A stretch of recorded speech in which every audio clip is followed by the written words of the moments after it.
Buenas tardes, agradezco la invitación a la Asociación Mexicana de Gastroenterología por estar aquí en esta Gastroenterología 2016, episodio 2. Y yo les voy a hablar sobre la otra situación. Ya la paciente tuvo la pancreatitis aguda grave, ya se instaló la pancreatitis aguda grave y tenemos que hacer un manejo endoscópico. Definimos la pancreatitis aguda grave como aquella entidad en donde el eje radica en un proceso inflamatorio del páncreas que puede comprometer o contribuir a otros tejidos y órganos vecinos e incluso desencadenar disfunción de órganos y sistemas distantes. Etiología, todos sabemos las causas etiológicas principales. Casi el 90% de las causas de pancreatitis son litiasis y alcohol. En nuestro hospital, que tenemos un estudio de 120 pacientes de 3 años, un 15% de ellos tenían hipergliceridemia, pero sabemos que las principales causas son la litiasis y el alcohol. Cerca del 5% de los pacientes con litiasis que presentan una sintomatología van a desarrollar una pancreatitis aguda biliar, con una incidencia anual del 1% de pancreatitis aguda. En general, el diagnóstico ya se mencionó. Se realiza con dos de los siguientes criterios: un dolor abdominal en el abdomen superior, que es irradia espalda, amilaza y lipasa 3 veces por arriba del límite normal, y criterios radiográficos de pancreatitis. En verdad no saben, cuando nosotros vemos a los pacientes de pancreatitis en el hospital, el simple hecho del dolor, las características propias del dolor, nos van a decir qué evolución va a tener ese paciente, que si va a tener una evolución a tener una pancreatitis leve, o aquel paciente que no cede el dolor con la administración de analgésicos o que se incrementa el dolor. Vamos a ver que tenemos un paciente que probablemente presente una pancreatitis aguda. Si hablamos de la principal causa de la pancreatitis aguda, y que es la biliar y la sospecha de estos pacientes, si son pacientes del sexo femenino que tienen sobrepeso o una historia de cólico biliar o una edad arriba de 55 años, y cuando el cuadro clínico de ingreso tiene un dolor que no mejora con PFHs alteradas, principalmente ALT 3 veces arriba de su valor, y que el ultrasonido nos dice que tiene una dilatación de la vía biliar sin o con evidencia de obstrucción, en esos pacientes tenemos que sospechar la pancreatitis aguda biliar. Entonces, ¿qué vamos a hacer? Por un lado, vamos a establecer las metas de tratamiento. Hay que identificar los pacientes con cuadros leves que solo requieren un manejo conservador. Recordamos antes qué hacíamos con los pacientes de pancreatitis. Yo me acuerdo del doctor Iscoa que decía que tenía que tener dos aspectos importantes el paciente con pancreatitis: mucha paciencia y mucho dinero. Y en verdad era cierto, porque nos teníamos 7, 14, 20 días ahí internados y les poníamos la zona nasogástrica y los teníamos 3, 4 días fuera como fuera. Y después empezamos a hacer tomografías en forma temprana. Llegaba el paciente con pancreatitis e inmediatamente pasaba ya a tomografía. Ya estos conceptos, como los ha manejado el doctor Uscanga, han cambiado. Tenemos que reconocer, hacer un reconocimiento temprano y un tratamiento oportuno de la obstrucción biliar, prevenir los ataques severos para reducir la mortalidad y la morbilidad secundaria de infecciones, fallas orgánicas o colisiones pancreáticas. Tenemos que manejar las complicaciones de la pancreatitis aguda y tenemos que tener una terapia dirigida para atacar eventos próximos. ¿Cuáles son los criterios de gravedad? Ya mencionó el doctor Uscanga, que el BISAP, que el APACHE, que el MARSHA, que esto, que el otro. Pero bueno, me voy a enfocar a lo que nosotros manejamos. Nosotros manejamos lo que es el APACHE y manejamos lo que es el BISAP. Tenemos o un hematocrito mayor o igual de 40 que lo disminuye en las primeras 4 horas. Pero estos 7 aspectos son muy importantes en determinar qué pacientes pueden tener una gravedad. La mortalidad por un evento de la pancreatitis aguda biliar puede llegar a ser del 10%. Se dice que hasta una cuarta parte de los pacientes con pancreatitis pueden ser graves, con un riesgo de falla orgánica, mayor estancia intrahospitalaria e incremento en la mortalidad hasta un 30%.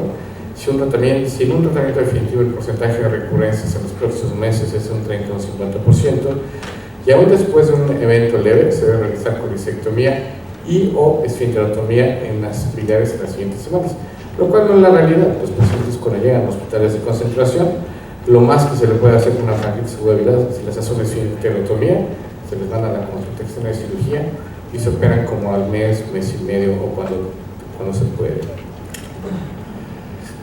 Pero tenemos que tener en cuenta los criterios de coleocolitiasis, y si tenemos sospecha de que el origen es biliar, tenemos factores predictivos muy importantes, como son los reportados por LASI, que son los predictores muy fuertes, como es el hito en el conducto biliar común, una colangitis clínica fondo ascendente y unas bilirrubinas que pueden estar por arriba de 4 miligramos por decilitro. Y los factores fuertes, que puede ser un conducto dilatado, o la presencia de bilirrubinas entre 1.8 y 4. Eso nos hace sugerir que esa paciente tuvo una pancreatitis de origen biliar. Si tenemos dudas todavía, contamos con estudios de imagen para determinar si esa paciente tiene una pancreatitis aguda de origen biliar grave. Y estos estudios de imagen hablan desde un ultrasonido, de una tomografía, una colangioresonancia, un ultrasonido endoscópico o una CEP. Porque sabemos que, como lo voy a mencionar, que la CEP ya es totalmente terapéutica. Pero los estudios de imagen, el que tiene mejor sensibilidad para la detección de microlitiasis es el ultrasonido endoscópico y le sigue la colangioresonancia. El problema es que no tenemos disponibilidad de ultrasonidos endoscópicos en México. Sé que aquí en Culiacán apenas acaba de llegar el primer ultrasonido endoscópico. Sé que en algunas otras ciudades del país está habiendo gente que está preparando por ultrasonido endoscópico, pero en realidad no tenemos estudios de tantos ultrasonidos de imagen. Esta es una colangioresonancia, colangioresonancia, donde se observa un colóquico ligeramente dilatado en el tercio medio y después un defecto llenado en la parte distal. Y aquí otra colangioresonancia, en donde se observa la presencia de un defecto llenado. Sin embargo, el ultrasonido es más preciso que la colangioresonancia, la detección de cálculos pequeños y que son responsables al menos de la mitad de los casos de una pancreatitis biliar.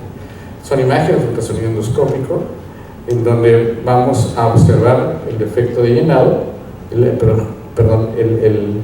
hito en el coleado como un peloco dilatado, y lo ideal es que el paciente se le haga un ultrasonido endoscópico e inmediatamente pase a CEP. Eso es lo ideal.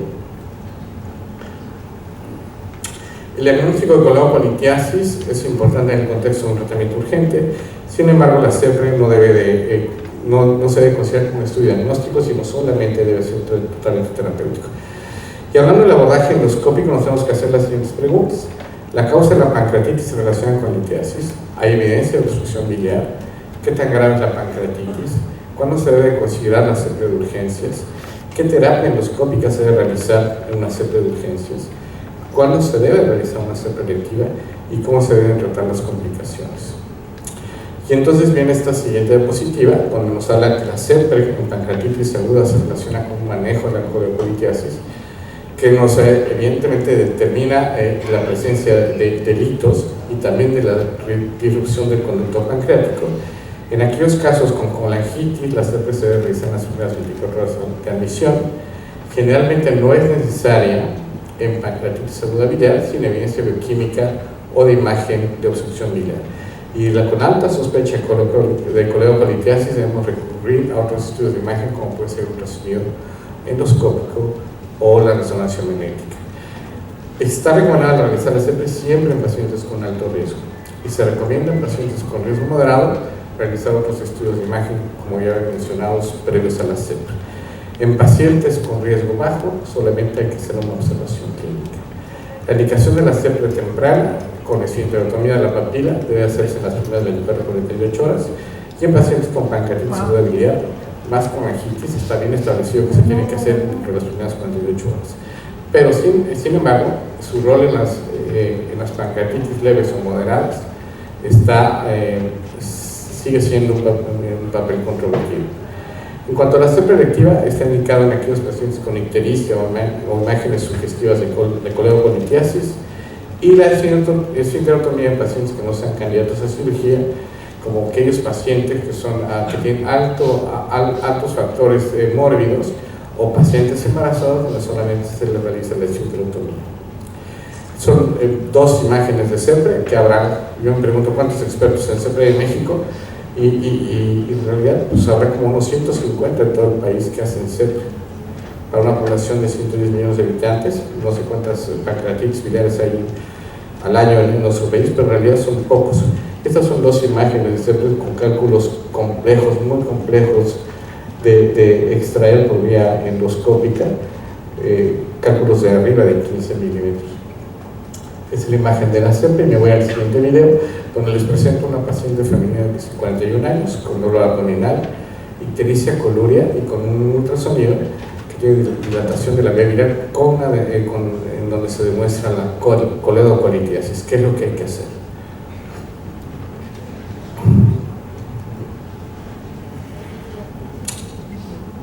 Creo que ya se quedó todavía.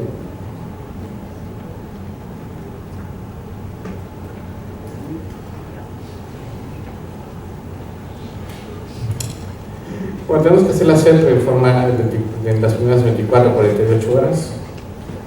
Y checamos ahí.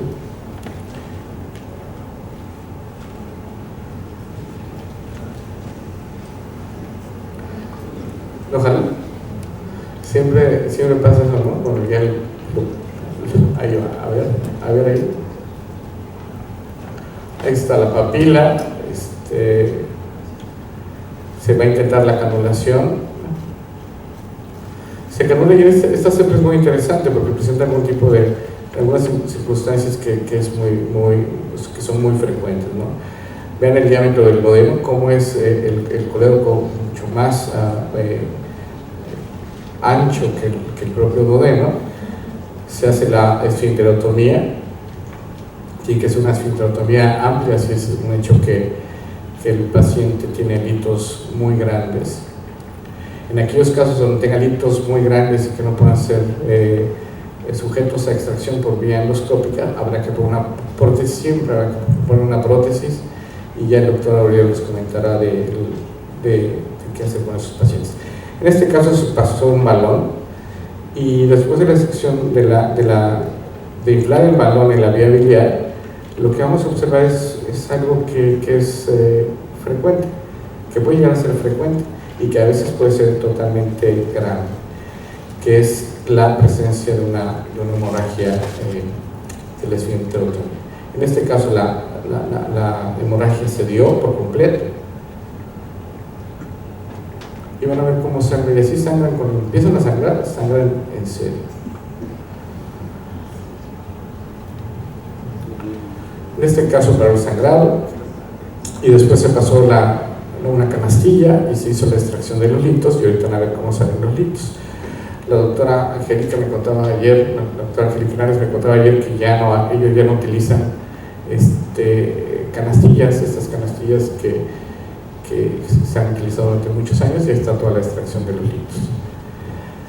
Varios estudios prospectivos, y que yo usa solamente balones dilatadores para hacer la extracción de los litos.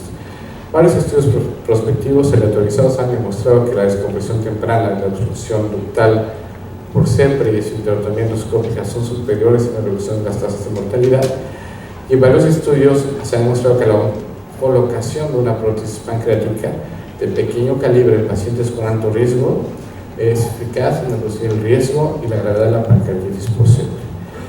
Este estudio que habla de la colocación de la CEPRE urgente y de rescate con colocación de prótesis pancreática demuestra que tiene un impacto en la evolución de los pacientes. Entonces habrá que colocar una prótesis pancreática para evitar una reactivación de la pancreatitis. Recordemos que son pacientes con una pancreatitis ya establecida. Y en esta revisión de Cochrane en 2012, donde habla si se hace una CEPRE temprana versus manejo conservador de la pancreatitis aguda biliar, ellos comparan qué hacerles. Si no hacerles nada en pacientes con pancreatitis aguda biliar leve o moderada, y lo que se demuestra es que no tiene ningún tipo de diferencia, no se registraron diferencias estadísticas en morbi, mortalidad, complicaciones locales y sistémicas. En situaciones especiales como la presencia de al menos 2 cuadros de pancreatitis, donde existe la sospecha de microlitiasis, el paciente debe ser sometido a una colecistectomía. Y en pacientes en donde no se puede realizar, donde la cirugía puede impactar la mortalidad, habrá que hacer una esfinterotomía. En situaciones especiales como mujeres embarazadas, de la misma historia, habrá que hacer una esfinterotomía. Una parte ya final de esta presentación es hablar de las complicaciones. ¿Qué vamos a hacer con las complicaciones? Y es donde también entra lo que es la parte endoscópica.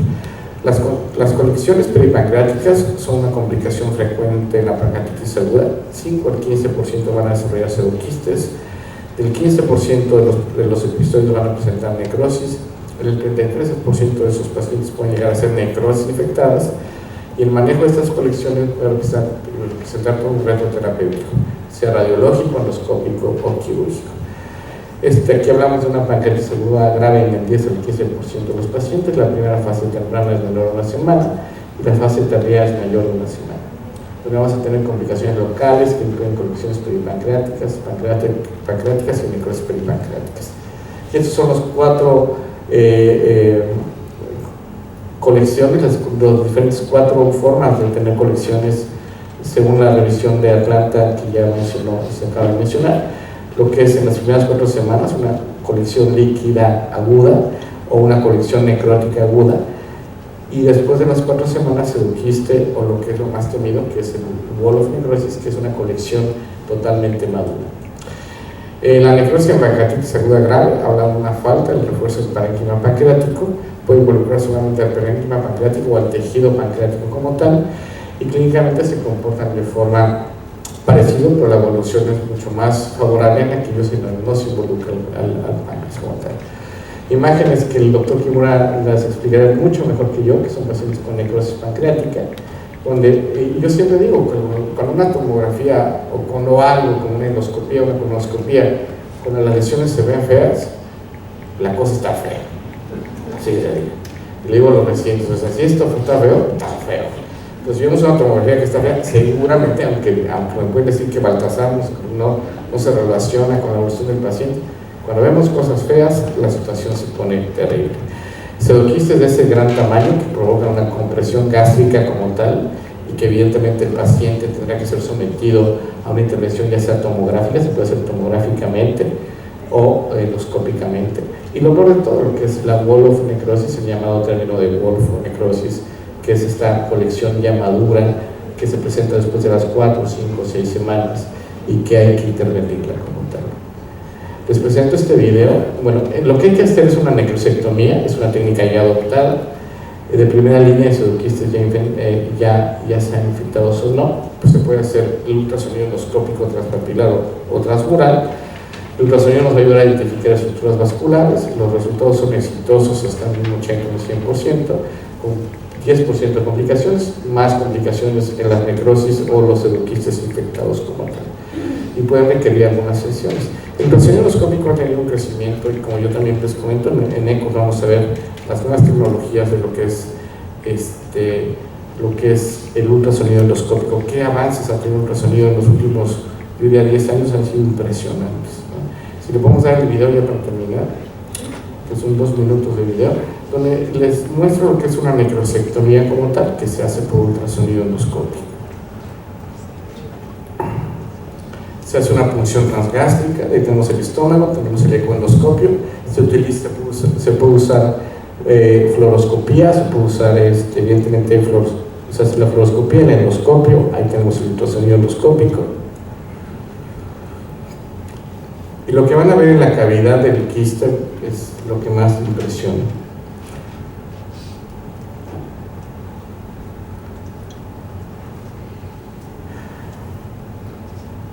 Y entonces tenemos ahí la colección, se pasa la aguja hacia la colección, se hace una cistostomía.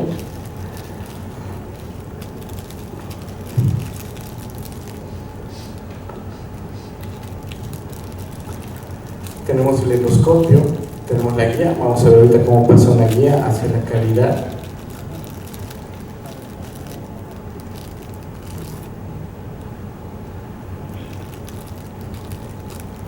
Ahí está pasándose la guía, posteriormente se va a hacer una dilatación de esta gastostomía, cistogastro, y vamos a tener la dilatación, y posteriormente se hace un drenaje retroperitoneal con esto. Se pone una prótesis doble cochino, puede poner 1 o 2 prótesis. y al final se termina con la necrosectomía. Y van a ver cómo está la cavidad, o sea, cómo se empieza a hacer toda la extracción del tejido necrótico. Ya con el endoscopio dentro de la cavidad se empieza a hacer la necrosectomía. Y vean todo lo que se encuentra en esta cavidad. Y así se hace la necrosectomía. Agarrando la pinza y jalando todo este tejido necrótico, y evidentemente lo que puede suceder, vean todo ese tejido, un tejido necrótico, una cavidad que puede estar infectada o no puede estar infectada, y que pueden ser en varias sesiones, no solamente en una sesión. Bueno, ya para concluir esta plática, sin duda la pancreatitis aguda implica un reto, a pesar de su baja mortalidad. Habrá que reconocer que supone una emergencia en la gastroenterología, y más en aquellos con pacientes de pancreatitis aguda moderada severa. Si no, el abordaje endoscópico de la pancreatitis está limitado a las causas de origen biliar y a sus posibles complicaciones. En la práctica clínica, la decisión de realizar una CEPRE está sustentada ya por las pruebas bioquímicas y estudios de imagen, y el tratamiento endoscópico habitualmente es exitoso con un 2 a un 3% de complicaciones. Hay que reconocer la utilidad de otros métodos diagnósticos, como son la colangioresonancia y el ultrasonido endoscópico, previo a un drenaje biliar y el crecimiento del ultrasonido en situaciones complejas. Muchas gracias por su atención. Gracias.